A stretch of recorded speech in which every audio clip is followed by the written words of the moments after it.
All right, so get this today. We're going deep inside Microsoft, Oh, yeah. but not the flashy product launches and stuff that you see all over the news. Yeah, right. We're talking their financials, Yeah. their 10K and 10Q reports to figure out like what's really happening behind the scenes. Yeah, think of it like this. We're going behind the curtain to see how everything really works. Exactly. Using these reports as our guide. Yes, and these things are dense. Oh, yeah. They are packed with There's a information. bit. Lots of it. So our mission today is to help cut through all that and find the stuff that really matters. Find those nuggets. Yeah. So for anyone who uses Microsoft products, which is pretty much everyone, Yeah, this should give you a much better understanding of the company that makes the things you use every day. for sure. Okay. So the 10K lays out Microsoft's 3 core strategies: Okay. reinventing productivity and business processes, Mm-hmm. building the intelligent cloud and intelligent edge platform, Okay. and creating more personal computing experiences. Yeah. Right. And you can see how these strategies are already playing out. Like how? Well, their focus on the intelligent cloud with Azure, that's a huge bet on the future of computing. Yeah. Essentially, they're saying, we believe the cloud is the future and we're going to be a major player. That makes sense because, everything is going to the cloud these days. Yeah. So how's that bet working out for them? Well, the 10Q shows some impressive revenue growth, actually. Like Right. a 14% jump for the 6 months ending December 31st, 2024. Wow. But here's the thing. That growth isn't just coming from their old software products. Oh, interesting. Azure, Microsoft, 365 commercial, cloud, and gaming. Okay. Those are the real stars. So they're not just milking those old cash cows. No. They're finding new ways to grow. Exactly. Adapting to a changing tech landscape. Right. Which is super important for any company if they want to stay relevant. Absolutely. But it's not all sunshine and roses, right? Not at all. They've got some challenges too. Well, one area they're struggling is sustainability. Oh, really? Yeah. Despite all their efforts, they're admitting they're not on track with reducing indirect emissions Uh-huh. and water consumption in their data centers. Yeah. That's a big deal, especially with the demand for cloud computing growing all the time. It is. It raises some serious questions about the environmental costs of cloud computing as a whole. For sure. Microsoft acknowledges these challenges, of course. Right. And they're working on making things more sustainable, Uh-huh. but they still got a long way to go. Yeah, and it's not just the environment, right? Right. The 10Q also talks about some pretty intense competition. Oh, yeah. In the cloud and AI space, Extremely competitive. new players are popping up all the time trying to get a piece of that pie. Absolutely. And that's where research and development becomes super important. Yeah. And their R&D spending has gone up significantly, Oh, wow. especially in cloud engineering and gaming. So they're serious about staying ahead of the game. Oh, yeah. They're putting their money where their mouth is. So what does all this mean for the average person? Well, it could mean some really cool new products and services. That's right. Because they're not just resting on their laurels. They're actively investing in cutting-edge technology like AI, Yeah. which could have a huge impact on our lives in the future. Okay, so we've got a company that's growing, innovating, Yeah. and tackling some big challenges head on. That's right. But like I said, these reports are dense, Yeah. and there's a lot of interesting stuff hidden in there. All kinds of little details. So what are some of the things that jumped out at you? Well, one thing that caught my eye was their executive compensation clawback policy. What's that? Basically, they can recover executive pay in certain situations, Like what? like financial restatements or misconduct. Oh, wow. So it's a way to hold their leaders accountable. Exactly. And it's really relevant these days when everyone's focused on corporate accountability. Yeah, for sure. It shows they're trying to align executive interests with those of the shareholders. Dude. Yeah. And they're also pushing hard for racial justice and equity. Oh, yeah, they saw that. They're trying to increase diversity within the company and the tech industry as a whole. Right. And it looks like more than just talk. It does. They're investing in programs like their nonprofit tech acceleration for Black and African American communities. Okay, so it seems like they're really trying to make a difference. Yeah, it's essential for any company, especially one as influential as Microsoft. So we're getting a more complete picture of Microsoft now. Yeah, They're not just a faceless tech giant. right. They're grappling with complex issues, making big bets on the future, Yeah, trying to navigate this crazy tech world. just a wild ride. That's for sure. And this is just the beginning. Oh, yeah. We've got a lot more to unpack. We do. Like their acquisition of Activision Blizzard, their detailed financials, Right. and their approach to cybersecurity in a world where data breaches are becoming more and more common. Okay, let's dig into all that when we come back. Okay, so speaking of big bets, let's talk about that Activision Blizzard acquisition. That was a huge deal. Yeah, a massive $75.4 billion. Wow. And the 10K gives us some insight into how they're valuing it and where all that money's going. Okay, so what's the strategy there? Well, it's all about gaming. Makes sense. Solidifying their position in the gaming market. Ah. They see gaming as a key part of their more personal computing strategy. Right. And this acquisition is meant to like supercharge that effort. Okay. And you can see that in how they've allocated the goodwill from the acquisition. How so? Well, a whopping $50.9 billion of it is going towards the more personal computing segment. So for the everyday gamer out there, what does this actually mean? Yeah, is this going to shake things up? Right. Potentially, yes. Okay. Microsoft is betting that this acquisition will give them a big edge in the gaming market, which is getting more and more competitive. For sure. It could lead to exclusive titles, Right. deeper integration with their Xbox ecosystem, and a bunch of other changes that could really impact the gaming world. Yeah, it's a bold move for sure. It is. Only time will tell how it all plays out. We'll have to see. Okay, so let's shift gears a bit and talk about their financial performance. Okay. The 10K breaks down their revenue and expenses in detail. Yeah. Gives us a pretty clear picture of, where the money's coming from and where it's going. Right, and their R&D spending, that's something that really stands out. How so? It's up significantly. Okay. Mostly driven by investments in cloud engineering and gaming. So they're putting their money where their mouth is when it comes to innovation. Yeah, they're not just sitting around counting their profits. Right. They're actively investing in the future. Anything else in the financials that caught your eye? Yeah, actually, they've extended the estimated useful life of their server and network equipment Interesting. from 4 to 6 years. What did that tell us? Well, it's a small detail, but it says a lot about the advancements in technology and software. Their equipment is becoming more efficient and lasting longer, which affects their capital expenditures and their sustainability efforts. So even the small details can be really insightful. Exactly. Okay, let's talk about something that's been a big focus for a lot of companies lately. Diversity and inclusion. Right. The 10K gives us some info on Microsoft's efforts in this area.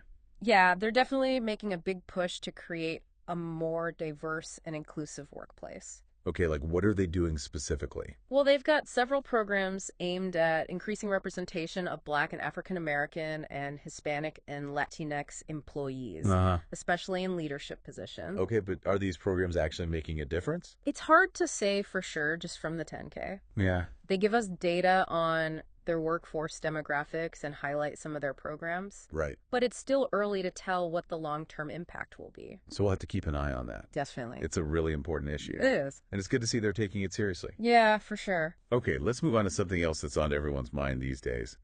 Cybersecurity. Oh, yeah. Big topic. With all the data breaches happening, Right. It's a huge concern. it's more important than ever for companies to protect their data. Absolutely. And their customers' information.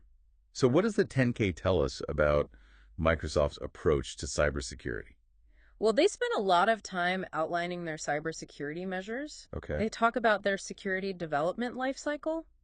What's that? It basically integrates security considerations into every stage of development. Oh, interesting. And they're also using advanced technologies like machine learning and AI to detect and respond to threats. So they're not just reacting to attacks, they're trying to stay ahead of them. Exactly. They're being proactive, Okay. investing heavily in security infrastructure and personnel, and they've got a whole team of experts constantly monitoring for vulnerabilities and potential attacks. Wow. So it sounds like they're taking this very seriously, Oh, yeah, without a doubt. which is good. Very reassuring. Okay, let's talk about the people behind all of this. Right. The 10K mentions some key players, Yeah. including Satya Nadella, the CEO, Mm-hmm. and Amy Hood, the CFO. Right. These are the folks making the big decisions. Right. Shaping Microsoft's direction. Exactly. And it's worth noting that Satya Nadella has been CEO since 2014. Okay. And he's been widely credited with revitalizing the company and driving its recent success. So he's been a pretty big force behind their transformation. Yeah, for sure. Yeah. What about Amy Hood? Yeah, what's her story? Well, she's been CFO since 2013, Okay. and she's played a crucial role in their financial strategy and growth. So these are more than just names on a page. Right. They're the driving force behind everything that's happening at Microsoft. Exactly. And it looks like they're leading a company that's not just focused on profits, That's right. but also on creating a good work environment for their employees. They talk about that a lot in the 10K. Yeah, I saw that they're really committed to employee well-being, including programs that support physical, emotional, and financial wellness. And they're also recognizing the changing dynamics of the workplace. Like how? Well, they've introduced guidelines for hybrid work arrangements. Oh, that's cool. Yeah, it shows they're adapting to the needs of their workforce. That's definitely a good sign, It is. especially as companies try to figure out this new world of work. Yeah, it's a whole new ballgame. Okay, so let's not forget that Microsoft is a global company. Right. They've got to deal with all sorts of legal and regulatory challenges. Yeah, a whole web of them. So what are some of the things they're facing on that front? Well, there's that ongoing litigation related to cell phone radiation. Right. We talked about that earlier. Yeah, it's a complicated case that's been dragging on for years. Uh-huh. And it's just one example of the legal battles they're fighting. And there's also that massive tax audit by the IRS. Oh, yeah, that's a big We're one. being audited for like a decade, Yeah, from 2004 to 2013. and the IRS is after a lot of money.